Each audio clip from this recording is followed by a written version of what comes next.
아침에 나로 주의 인자한 말씀을 듣게 하소서.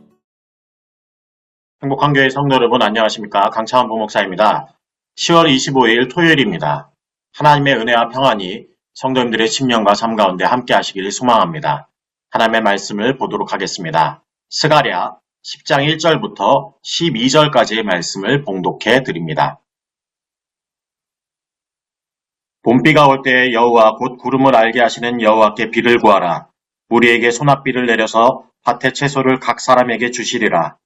드라빔들은 허탄한 것을 말하며 복술자는 진실하지 않은 것을 보고 거짓 꿈을 말한즉 그 위로가 헛됨으로 백성들이 양같이 유리하며 목자가 없으므로 공고를 당하나니 내가 목자들에게 노를 바라며 내가 순 염소들을 벌하리라. 만군의 여호와가 그 무리 곧 유다 족속을 돌보아 그들의 전쟁에 준마와 같게 하리니 모퉁이 돌이 그에게서 말뚝이 그에게서 싸우는 활이 그에게서 권세 잡은 자가 다 일제히 그에게서 나와서 싸울 때에 용사같이 거리의 진흙 중에 원수를 밟을 것이라. 여호와가 그들과 함께 한즉 그들이 싸워 말탄 자를 부끄럽게 하리라. 내가 유다 족속을 견고하게 하며 요셉 족속을 구원할지라. 내가 그들을 긍휼히 여김으로 그들이 돌아오게 하리니 그들은 내가 내버린 일이 없었음 같이 되리라. 나는 그들의 하나님 여호와라. 내가 그들에게 들으리라. 에브라임이 용사 같아서 포도주를 마심같이 마음이 즐거울 것이요 그들의 자손은 보고 기뻐하며 여호와로 말미암아 마음에 즐거워하리라. 내가 그들을 향하여 휘파람을 불어 그들을 모을 것은 내가 그들을 구속하였습니다. 그들이 전에 번성하던 것 같이 번성하리라. 내가 그들을 여러 백성들 가운데 흩으려니와 그들이 먼 곳에서 나를 기억하고 그들이 살아서 그들의 자녀들과 함께 돌아올지라. 내가 그들을 애굽 땅에서 돌아오게 하며 그들을 아수르에서부터 모으며 길르앗 땅과 레바논으로 그들을 이끌어 가리니 그들이 거할 곳이 부족하리라. 내가 그들이 고난의 바다를 지나갈 때에 바다 물결을 치리니 나일의 깊은 곳이 다 마르겠고 아수르의 교만이 낮아지겠고 애굽의 교가 없어지리라. 내가 그들에게 나 여호와를 의지하여 견고하게 하리니 그들이 내 이름으로 행하리라. 나 여호와의 말이니라. 아멘. 어떤 기관이나 단체 혹은 국가가 이루어지기에 반드시 있어야 하는 것이 있습니다. 그것은 그것을 구성하고 있는 사람입니다. 그러기에 집단에 속한 구성원 한 사람 한 사람이 소중하고 귀한 존재들입니다. 그런데 그러한 기관, 단체, 국가가 올바로 나아가는 데 있어서 중요한 역할을 감당하는 이들이 있습니다. 우리는 그들을 지도자라고 부릅니다. 여기서 지도라는 말은 가리키다, 손가락질하다는 말과 이끌다라는 말이 합쳐져서 만들어진 한자어로 어떤 목적이나 방향으로 남을 가르쳐 이끔이라는 의미가 있습니다.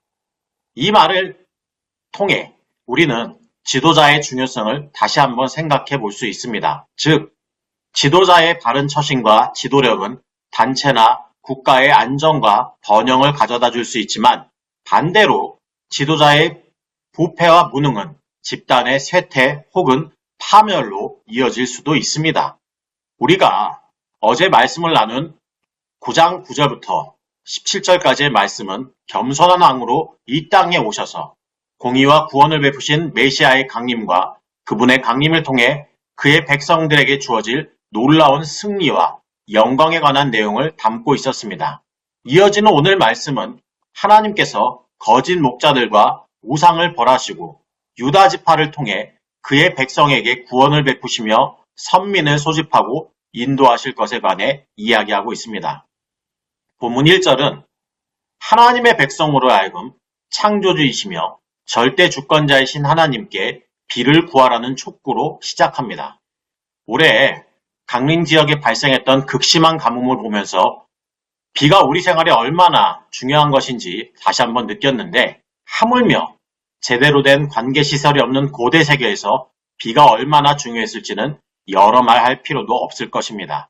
더욱이 오늘 본문 1절에 기록된 봄비는 팔레스타인 지역에서 곡식이 마지막으로 여물 수 있도록 해주며 곧 시작될 긴 가뭄의 때를 견딜 수 있는 물을 제공해주는 비를 의미합니다. 만약 봄비가 내리지 않거나 한두 주라도 늦게 내리게 되면 그 피해는 재해가 됩니다. 또 봄비가 내린 지 얼마 안 된 상황에서 열풍이 불기 시작하면 대부분의 곡식이 말라 죽습니다. 따라서 봄비가 제때 내리면 풍년이 들지만 그렇지 않을 경우에 심한 재해를 입게 됩니다.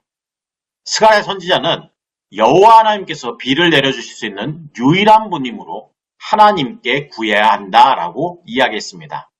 하지만 스가랴의 외침을 듣고서도 백성들은 하나님께 구하는 길이 아닌 다른 방법을 선택했습니다.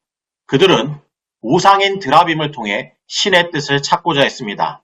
또 동물의 간을 쪼개 미래의 기륭을 살펴 예언하는 복술자들의 말에 귀를 기울였습니다. 그러나 그러한 그들의 수고는 그들에게 아무 도움도 되지 않았습니다. 우상 드라빔을 통해 신의 뜻을 아는 것은 불가능했고 복술자들, 즉 점쟁이들 역시도 자신의 견해와 판단에 따라 말할 뿐 미래의 사건을 예언하는 능력이 있었을리 만무했습니다. 동물의 간을 쪼개 미래의 기륭을 살피는 복술자들, 꾸지도 않았으면서 꿈을 꾸었다고 거짓말로 꾸며내는 점쟁이들의 말이 당장은 이스라엘 백성들에게 위로가 되었을진 몰라도 그것은 헛된 것에 불과했습니다. 하나님을 의지하지 않고 우상들과 복술자, 점쟁이들을 의지하는 사람들은 결국 목자 없는 양처럼 유리방황하며 고통받는 현실과 마주할 수밖에 없었습니다.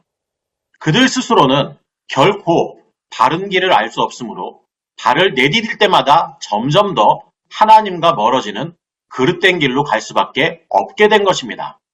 하나님은 본문 3절부터 5절까지의 말씀을 통해 이스라엘 백성들이 의지하려 했던 거짓 목자들이 결국이 어떻게 될 것인지를 말씀하십니다. 본문 3절에서 내가 목자들에게 노를 바라며 내가 순념소들을 벌하리라 라고 이야기합니다. 하나님은 하나님의 뜻을 구하지 않고 우상과 점술과 같은 헛된 가르침을 통해 백성들을 인도하려는 이스라엘의 지도자들에게 노를 바라시고 하나님의 백성 이스라엘 사이에서 그들의 삶을 혼란스럽게 만들고 괴롭히는 이방의 지배자들을 반드시 벌하시겠다고 말씀하셨습니다. 그렇다면 하나님께서 거짓 목자들과 이방의 지배자들을 어떻게 벌하실까요? 그것은 당신의 백성 유다 족속을 돌보시어 그들을 전쟁의 준마와 같이 하심으로써입니다. 이 말씀은 하나님께서 당신의 백성들을 강하게 하셔서 그들로 하여금 이전에 자기들을 속이고 괴롭게 하던 자들에게 승리를 거두게 하실 것이라는 말씀입니다. 특별히 하나님은 그들을 위한 참된 지도자를 통해 그 일을 이루시겠다고 말씀하십니다. 본문 4절은 모퉁이 똘이 그에게서, 말뚝이 그에게서, 싸우는 활이 그에게서, 권세 잡은 자가 다 일제히 그에게서 나와서라고 말합니다. 여기서 열거된 모퉁이 똘, 말뚝, 싸우는 활, 권세 잡은 자는 모두 참된 목자를 가리키는 표현입니다. 오늘 본문 속에서 우리는 참된 목자의 모습이 어떠한지를 엿볼 수 있습니다. 참된 목자는 양을 긍휼로 대합니다. 참된 목자는 흩어진 자들을 모으고 양들에게 하나님의 능력을 공급하고 그들을 견고케 합니다. 이 모든 일을 온전히 성취하신 분이 바로 약속의 메시아이신 예수님이십니다. 예수님은 스스로를 나는 선한 목자라고 말씀하셨습니다. 또 양들을 위해 자신의 생명까지도 기꺼이 내어주셨습니다. 오늘날에도 하나님의 백성을 미혹하고 넘어뜨리려는 거짓 목자들이 위세를 떨치고 있습니다. 그들은 세속적 성공을 약속하며 하나님이 아닌 자신들에게 헌신할 것을 요구합니다. 심지어 그들 가운데 일부는 자신을 메시아라고 내세우기까지 합니다. 그들은 달콤한 말로 안전과 성공에 관해 말합니다. 하지만 결국에는 인간의 영혼을 황폐하게 만들 뿐입니다. 그러므로 우리는 참된 목자이신 예수 그리스도만을 우리의 유일한 목자로 여기고 그분의 말씀에 순종하며 그분의 뒤를 따라야 합니다. 그래서 예수님이 주시는 영원한 생명을 누리며 살아가야 합니다.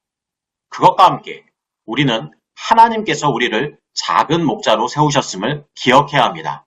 이미 우리는 누군가의 부모로, 누군가의 리더로, 목자의 역할을 감당하고 있습니다. 그 자리에서 우리는 참 목자이신 예수님의 모습을 본받도록 해야 합니다.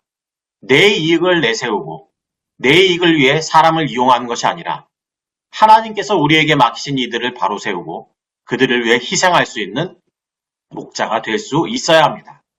오늘 말씀을 통해 과연 나는 지금 누구를 따르고 있는지, 세상의 헛된 우상을 따르고 있는지, 아니면 참된 목자이신 주님을 따르고 있는지를 다시 한번 살펴볼 수 있기를 바랍니다.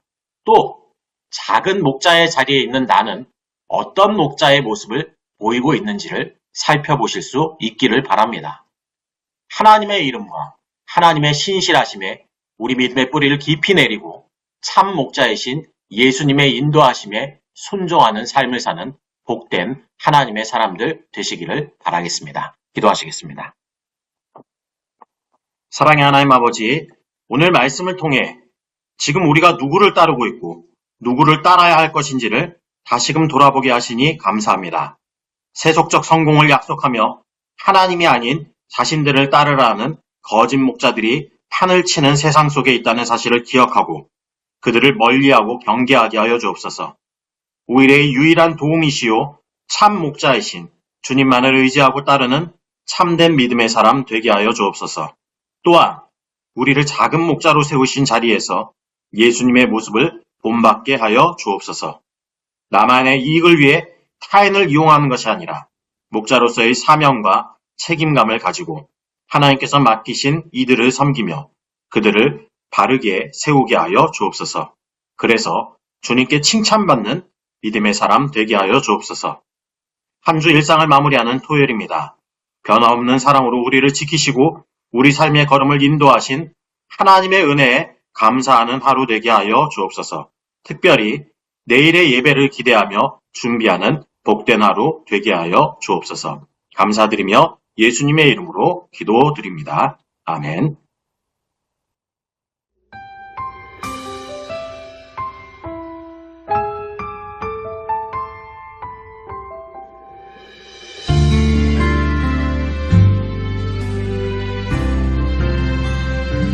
아버지 당신의 마음이 있는 곳에 나의 마음이 있기를 원해요. 아버지 당신의 눈물이 고인 곳에 나의 눈물이 고이길 원해요. 아버지 당신이 바라보는 영혼에게 나의 두 눈이 향하길 원해요. 아버지 당신이 울고 있는 어두운 땅에 나의 두 발이 향하